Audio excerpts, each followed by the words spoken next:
பாலிடிக்ஸ்க்கு வந்த பிறகு நீங்கள் என்ன லெசன்ஸை கற்றுக்கிட்டீங்க? பாலிடிக்ஸ் சும்மாவே பிஸ்னஸை சொல்லிட்டுருப்போம், இங்கே எல்லாம் பாலிடிக்ஸ் பண்ணாதீங்கன்னு சொல்லிட்டு. எல்லா ஒர்க் ஸ்பேஸ்லேயும் சொல்லுவோம், இங்கே எல்லாருமே பாலிடிக்ஸ் நடக்குது, அது நடக்குது. பட் உண்மையாக ரியல் பாலிடிக்ஸில் தான் அது பாலிடிக்ஸ்னால் என்ன இன்னும் பெட்டராக நம்மளால் அண்டர்ஸ்டாண்ட் பண்ண முடியுது. ஸ்கூலாக இருக்கட்டும், காலேஜாக இருக்கட்டும், ஒரு ஹாஸ்பிட்டலாக இருக்கட்டும், ரோடில் இருக்கட்டும், இங்கே எதுவுமே ஒரு when there's group of people there will be some kind of politics.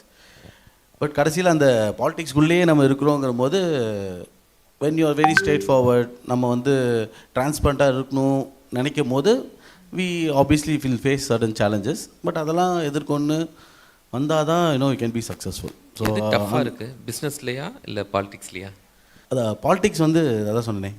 Business வந்து பிகாஸ் எங்கள் அப்பா பண்ணிகிட்டு இருந்தார், நெக்ஸ்ட்டு லெகசி நம்ம அதை எடுத்து பண்ணணுங்கிற ஒரு ஃபோர்ஸ் இருந்தது, ஒரு கட்டாயம் இருந்தது. பாலிடிக்ஸுங்கிறது நானாக என் மக்களுக்கும் என்னோடய மொழிக்கும் என்னோடய தாய் மண்ணுக்கும் நம்ம ஏதாவது பண்ணணும், நம்மளும் ஒரு ட்ரான்ஸ்ஃபார்ம் பண்ணணும், என்னோடய பேஷனாக நானும் அது வாலண்டியராக அது வந்திருக்கேன். ஸோ வாலண்டியர் வரும்போது அந்த அளவுக்கு ஒரு நமக்கு எதுவுமே வந்து பேஷனேட்டாக பண்ணும்போது you don't feel the pain or something. So politics எனக்கு ரொம்ப பிடிச்சிருக்கு.